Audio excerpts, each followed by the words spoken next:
Charlotte was a young mother and wife who used to mock God whenever she could. However, there came a day when the price of her attitude was too high. Charlotte, her husband Anthony, and their little daughter Sarah lived in a modest house on the outskirts of the city, in a neighborhood of humble and hardworking families. Charlotte was a serious and reserved woman, always focused on her work and household chores. Anthony, on the other hand, was an honest and loving man, especially with Sarah, their 6-year-old daughter, who filled the house with joy with her smile and vitality. Anthony worked at a local supermarket, where he diligently carried out routine tasks such as organizing shelves and labeling products, all with the intention of providing a better life for his family. Charlotte had a small flower shop where she worked alongside Donna Phoebe, an older, devout woman. Donna Phoebe had the habit of praying at the beginning and end of her workday, something Charlotte found irritating. One hot day, upon arriving at work, Charlotte found Donna Phoebe on her knees praying, and in a mocking tone, asked her why she was doing it. Donna Phoebe calmly replied that she was thanking God for another day of work. Feeling uncomfortable and sarcastic, Charlotte complained about the heat and ridiculed her employees' devotion. Determined to further annoy Donna Phoebe, Charlotte ordered her to water the plants on the street under the intense sun. Despite the harshness of the task and the evident bad intention, Donna Phoebe accepted without complaint, demonstrating her unwavering patience and faith. At the end of the day, Charlotte returned home upset and complained to Anthony about Donna Phoebe's insistence on praying at work, claiming that God did not exist and expressing her frustration. Anthony calmly reminded her that God did exist and had done much for them, to which Charlotte responded skeptically, arguing that everything they had was the result of their own efforts. Charlotte worked tirelessly all day, always striving. "Tell him to work for you," she said with a sarcastic laugh. "Yes, it was him who gave us everything we have," she added, looking around, pointing to their house and their daughter, Sarah. "Don't you see?" Charlotte replied, feeling increasingly frustrated with the conversation that was going nowhere. She decided to leave the room, while the voices of her parents echoed in her mind. Little Sarah approached her mother and asked with a smile if she could accompany her to work the next day. Tenderly, Charlotte replied, "No, my love. Tomorrow you can't come, but on Saturday morning you could. How does that sound?" Sarah, with a sweet expression, accepted the response, saying, "Yes, Mommy, Saturday is fine," while hugging her mother with her small arms. Later, during dinner, Sarah surprised her parents with enthusiasm. "I know what I want to be when I grow up," she exclaimed, radiating happiness. Anthony, intrigued, asked her what she wanted to be. "I want to be a veterinarian to heal all the animals, and God will help me achieve it," she responded with conviction. However, Charlotte became upset. "There you have it, another one who believes in God." "It can't be, my own daughter," she exclaimed, abruptly standing up from the table. "God does not exist, honey. You must work hard for yourself and set aside religious beliefs." Anthony intervened, "Yes, honey, God exists. Don't worry, He will help you." Sarah, confused, looked at both parents and said, "But Mommy, I want to help the animals." Charlotte replied firmly, "You can do it, but you don't need God to achieve it. You just need to study hard and work hard." Anthony, seeing his daughter's distress, tried to calm her. "Everyone has their own way of seeing things, my love. The important thing is that you follow your dreams and act with kindness, regardless of beliefs." Sarah, with determination in her eyes, affirmed, "I want to be a veterinarian to help animals feel better." The dinner continued in a tense atmosphere, each one absorbed in their thoughts. Sarah's determination was evident, but the differences over divine influence persisted. On Friday night, Sarah remembered her mother's promise and enthusiastically asked, "Mom, can I come to work with you tomorrow?" Charlotte, although tired, agreed, "Yes, you can come with me, but you must behave well and be very attentive to everything." The little girl, excited to spend the day with her mother, went to bed early, dreaming of the next day. The next morning, mother and daughter headed to Charlotte's shop. Sarah ran in, delighted with every detail, smelling the flowers and exploring with a radiant smile and eyes full of curiosity. Charlotte met Donna Phoebe, who was praying once again. Praying again. "You will really need it today," commented Charlotte with a sarcastic laugh. Phoebe, with her usual serenity, replied that praying made her feel good and that she felt God guided her and gave her strength to face challenges. Sarah kept running around the shop, fascinated by the scents and colors. Charlotte, seeing her behavior, shouted, "Sarah, you can't run here." The unexpected shout scared the little girl, who slipped in a puddle of water next to some pots, losing her balance and crashing into the shop window.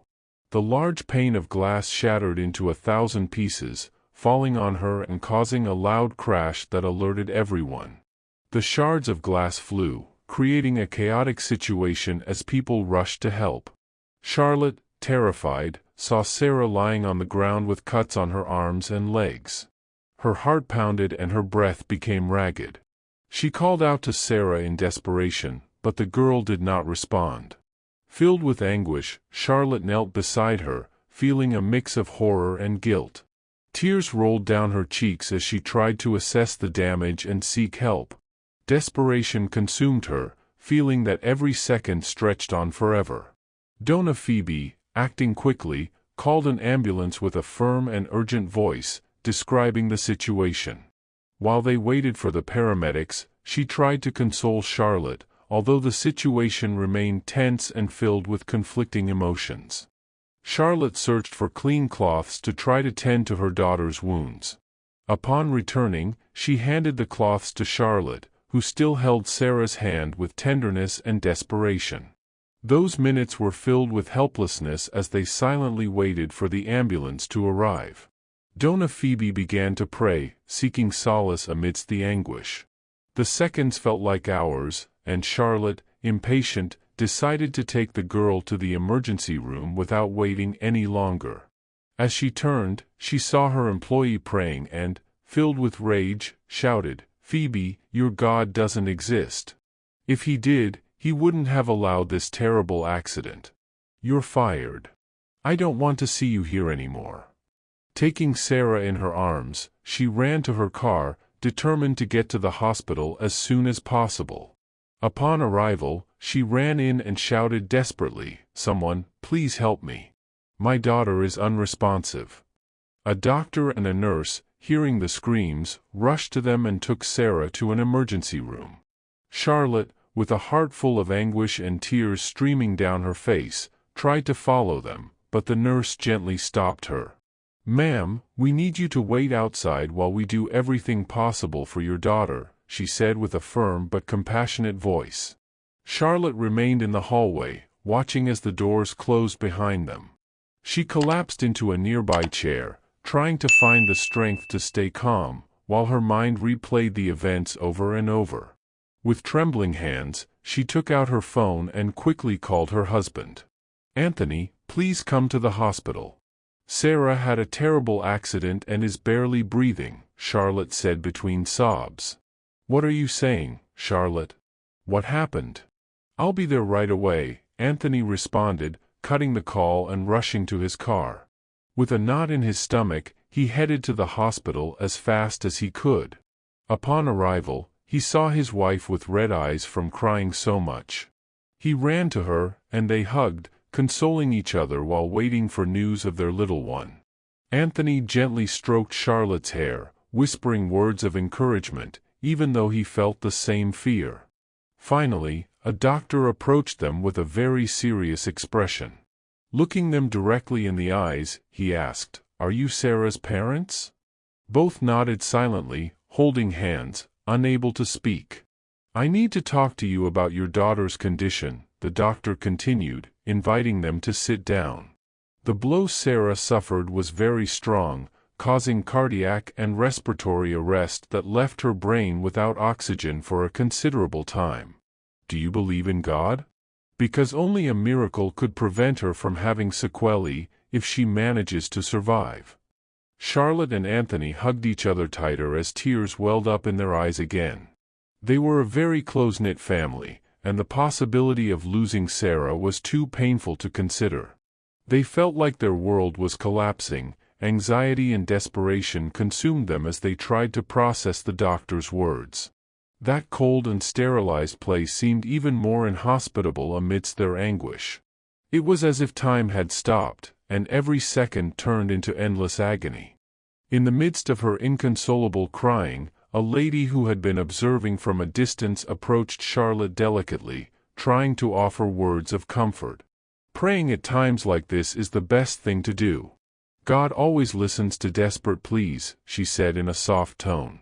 Far from receiving the lady's words well, Charlotte became irritated and, with a voice choked with pain, replied, "If God existed, He wouldn't let my daughter be in this danger. Please, be quiet." The lady, understanding the pain and despair of that mother, decided to respect her request and walked away in silence, with a look of understanding and empathy, aware that sometimes well-intentioned words can hurt more than heal. Charlotte, visibly affected and with her mind plunged into chaos, felt the overwhelming need to go outside for some fresh air. The situation inside the hospital was becoming increasingly unbearable for her, and she needed a few moments to try to calm her thoughts. Anthony, perceiving his wife's state, understood that a break would do her good and decided not to oppose it. He hugged her tenderly and kissed her cheek before saying goodbye. In a soft but firm voice, he promised that if there were any updates on Sarah's condition, he would call her immediately. She nodded, appreciating her husband's understanding gesture, and left the hospital with slow steps. She walked aimlessly, overwhelmed by a whirlwind of disordered thoughts and emotions. Each step seemed to take her further from comfort. She wandered the streets, hoping that the fresh air and change of environment would ease her pain, but her soul remained restless. Finally, her tired legs led her to a small bench in a plaza. She sat down, covering her face with her hands, and let the tears flow uncontrollably, her sobs resonating in the quiet afternoon. The doctor's words kept hammering in her mind, intensifying her anxiety as she awaited news about her daughter, longing for a miracle.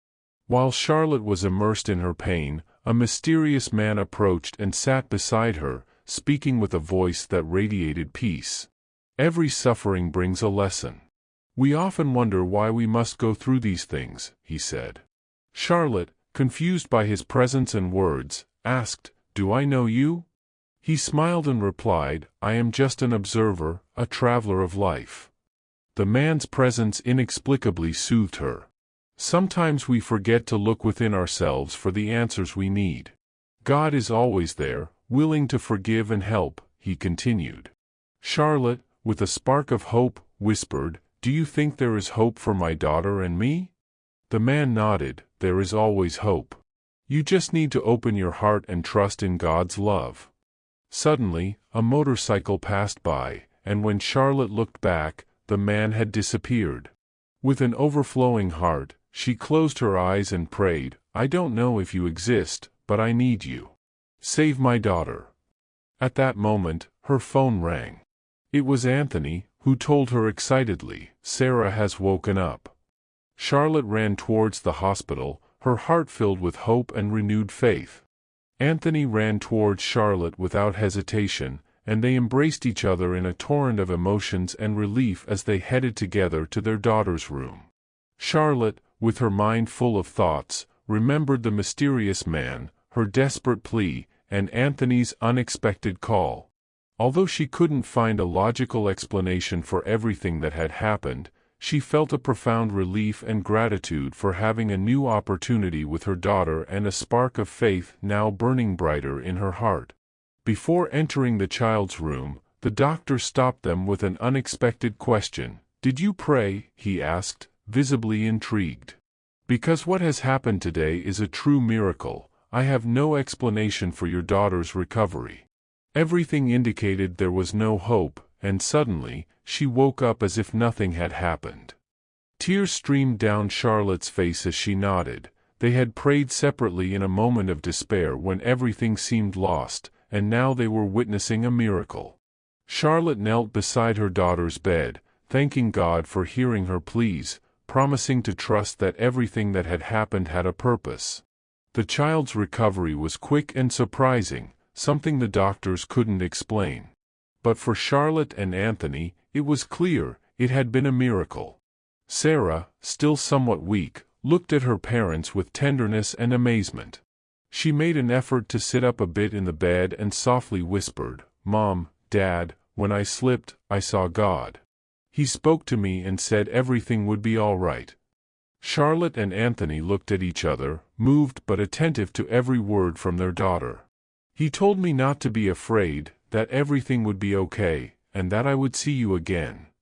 Sarah's words resonated in the small room like an echo of hope.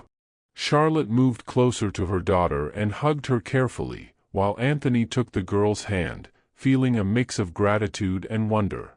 With a loving and emotional voice, Anthony confirmed his daughter's words, "That's right, my dear, it was He who saved you and brought you back to us."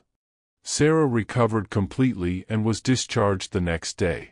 During breakfast, she looked at her mother with curiosity and asked, "Mom, do you have to go to work today?"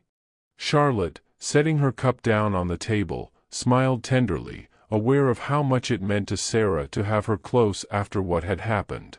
With a calm and loving voice, she replied, "No, my love, today I don't have to go to work. I'm staying home with you, but I have to make a very important call." Charlotte called Mrs. Phoebe, feeling nervous, knowing she needed to correct past mistakes and thank her for her prayers. When Mrs. Phoebe answered, Charlotte spoke with sincerity and gratitude, "Mrs. Phoebe, it's Charlotte. I'm calling to apologize for how I behaved with you. I want you to know that Sarah has miraculously recovered, and I believe your prayers had a lot to do with it." Mrs. Phoebe, on the other end of the line, sighed with relief and responded with an affectionate voice, "Charlotte, you don't have to apologize. Since I heard about the accident, I've been praying for Sarah and you. I'm so glad to hear she's okay. God always listens to our prayers." With a lump in her throat but a grateful heart, Charlotte continued, "Thank you, Phoebe. I'm also calling to ask if you would come back to work with me. I was wrong to doubt your faith and will never mock it again. I'm very sorry for everything and hope you can forgive me." Mrs. Phoebe smiled through her tears and replied warmly, "Charlotte, of course, I will come back to work with you. I accept your apology and am glad everything turned out well. I will always be here praying for you." The next morning, Charlotte went to work with a renewed feeling of gratitude and humility. Upon arrival, she found Mrs. Phoebe kneeling at the entrance, praying fervently. Seeing her, Mrs. Phoebe tried to get up quickly, aware that Charlotte didn't like her praying at work. However, Charlotte gently placed her hand on Mrs. Phoebe's shoulder and, in a gesture full of gratitude and repentance, knelt beside her. Together, they raised their prayers to God, showing the profound change in Charlotte's heart and her recognition of the power of faith and prayer. The workday passed with laughter and a renewed sense of companionship. Charlotte had learned a valuable lesson about the respect and importance of faith in people's lives. Every morning, Charlotte and Mrs. Phoebe joined in prayer before starting their activities, strengthening not only their work relationship but also their personal bond.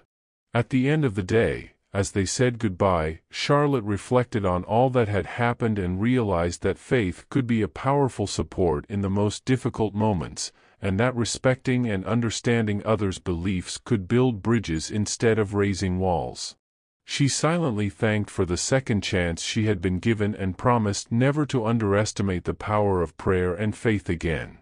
In every story, there is a universe of emotions waiting to be discovered. If you enjoyed this, subscribe to stay connected. This other story I'm showing you now on screen is even more impactful. Thank you very much for joining me. See you soon.